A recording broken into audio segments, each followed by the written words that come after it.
A challenging course profile can be a big talking point going into your next race, but if you train for it properly, a nice hilly course can be to your advantage.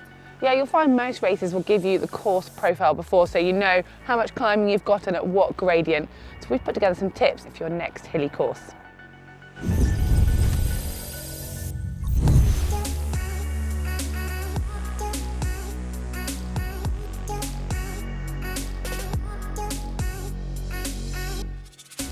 When you come to a long climb like this, pacing becomes paramount.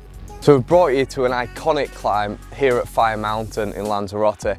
This is one of the first climbs you get to in the Ironman course, and pacing this right will bode well for the rest of the race.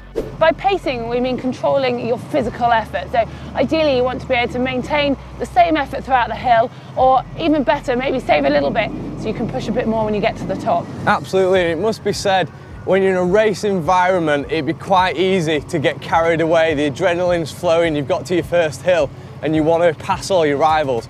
But if you know how long the hill is and you stick to a certain wattage or heart rate, you'll get up that hill much more efficiently. So you can also use long hills to train in your aero position. This specifically will promote smoother pedaling because you can't use your aero bars to pull on, so you'll be isolating just your leg muscles. Yeah, we see the likes of Bradley Wiggins using long hills in training to get into that aero position, and you do that simply because you can't stop pedaling and roll backwards. It's a constant effort, and it also improves your core stability strength.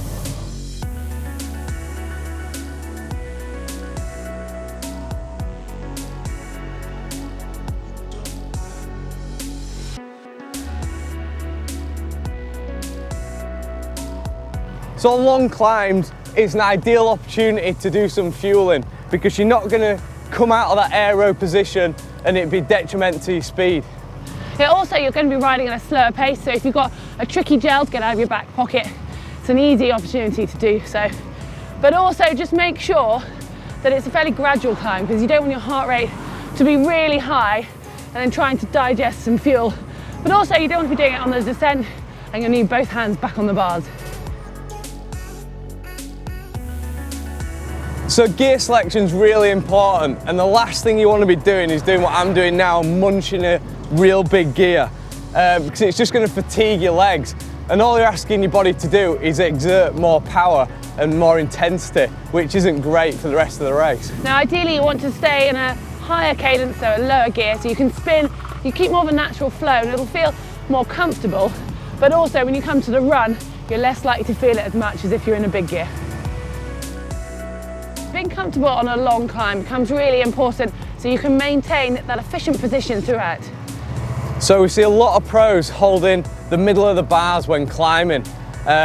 You can subtly pull on the bike a little bit to generate force to get over the harder climbs, and if you need a bit more stability you can come onto the outsides as well if you need to get out of the saddle.